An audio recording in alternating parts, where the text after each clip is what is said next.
মনে করি আজকের এই আমাদের বসা এবং আজকের এই আলোচনা এটা বাংলাদেশের আগামীর অগ্রযাত্রার জন্য একটি গুরুত্বপূর্ণ অধ্যায় রচনা করবে সেই প্রত্যাশা নিয়ে আমরা এখানে এসেছি। যেমনটি আমাদের শুরুতে আজকের এই সূচনা বক্তব্যে জাতীয় ঐক্যমত্য কমিশনের সহসভাপতি জনাব আলী রিয়াজ স্যার তিনি যেটি বলেছিলেন এবং উপস্থাপক এবং প্রধান উপদেষ্টার বিশেষ সহকারী মনির হায়দার ভাই যেটা বলেছিলেন যে গত 16 বছর আমরা একটা ফ্যাসিস্ট রেজিমের আন্ডারে গোটা বাংলাদেশের মানুষ যেভাবে নির্যাতিত নিষ্পেষিত হয়েছি, একইভাবে দেশের স্বাধীনতা, সার্বভৌমত্ব, গণতন্ত্র ভূলুণ্ঠিত হয়েছে। সেখান থেকে উত্তরণ এবং আগামীতে যেন কোনো শাসক এইরকম একটি পথ অবলম্বন করে নাগরিকদের নিপীড়ন সহ দেশকে যেন ঝুঁকির মধ্যে না ফেলাতে পারে, সেজন্যই আমরা একটা কার্যকর সংস্কারের লক্ষ্য নিয়ে আমরা এই জাতীয় ঐক্যমত্য কমিশনের মাধ্যমে এগুলো বাস্তবায়ন করতে চাই।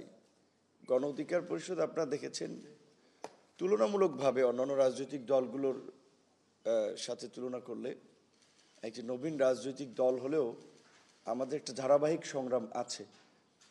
এই যে আজকের পরিবর্তন, যে বৈষম্য বিরোধী আন্দোলনকে কেন্দ্র করে 2018 সালে সরকারি চাকরিতে বৈষম্যের বিরুদ্ধে সেই কোটা সংস্কার আন্দোলন, 2018 সালে আজকের এই যারা বসা এখানে তাদের মাধ্যমেই সূচনা।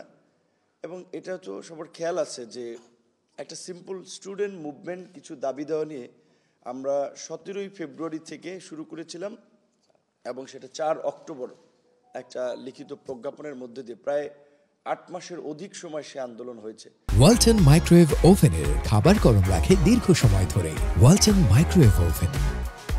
এবং সে আন্দোলন করতে গিয়ে আমরা ধারাবাহিকভাবে হামলা, মামলা, জেল, কিন্তু আমরা হাল ছাড়ি নাই। যে তরুণদের যে হাল না ছাড়ার প্রবণতা, শেষ পর্যন্ত আমরা কিছুটা হলেও আমাদের অধিকার আদায়ে আমরা বিজয়ী হয়েছিলাম।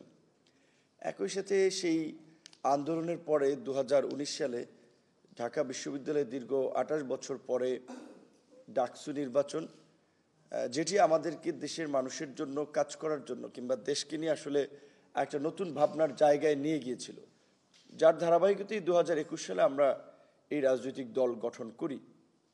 পাশাপাশি আমরা আরও বিভিন্ন শ্রেণী পেশার মানুষের সংগ্রাম লক্ষ্য করেছি। বিশেষ করে এখানে যারা ঐক্যমত্য কমিশনের আছেন তাদের মধ্যে ইফতেখার সাহেব, বদিউল আলম ভাই, তারা দীর্ঘদিন ধরেই তারা একজনে একটা সমাজ সংস্কার দুর্নীতির বিরুদ্ধে তাদের যে লড়াই এবং সুশাসন জবাবদিহিতা নিশ্চিত করতে বদিউল আলম মজুমদার সহ আরও এখানে যারা আছেন তারাও স্ব জায়গা থেকে চেষ্টা করে গেছেন।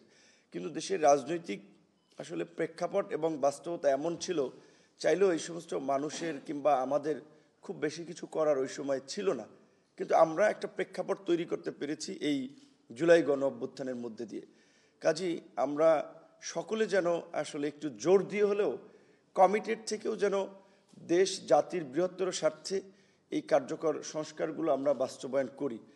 এই সংস্কারের ক্ষেত্রে যেন অবশ্যই ব্যক্তি, দল, গোষ্ঠীর চেয়ে আমরা জাতীয় স্বার্থ এবং দেশকে যেন প্রাধান্য দিই, এটাই আমাদের আজকের এই কমিশনের কাছে আমাদের চাওয়া। এবং একই সাথে কমিশনের মাধ্যমে যেহেতু হেড অব দ্য গভর্নমেন্ট আমাদের সকলের সম্মানিত প্রধান উপদেষ্টা ডক্টর মোহাম্মদ ইউনূস, তারই যেহেতু তারা মনোনীত টিম, তাদের মাধ্যমে প্রধান উপদেষ্টার কাছেও আমাদের এটি আহ্বান থাকবে, যে কোনো মূল্যে যেই সংস্কারগুলো আলাপ আলোচনার মধ্যে দিয়ে ঠিক হবে সেগুলো এই সরকারের অধীনেই বাস্তবায়ন করতে হবে। ধন্যবাদ।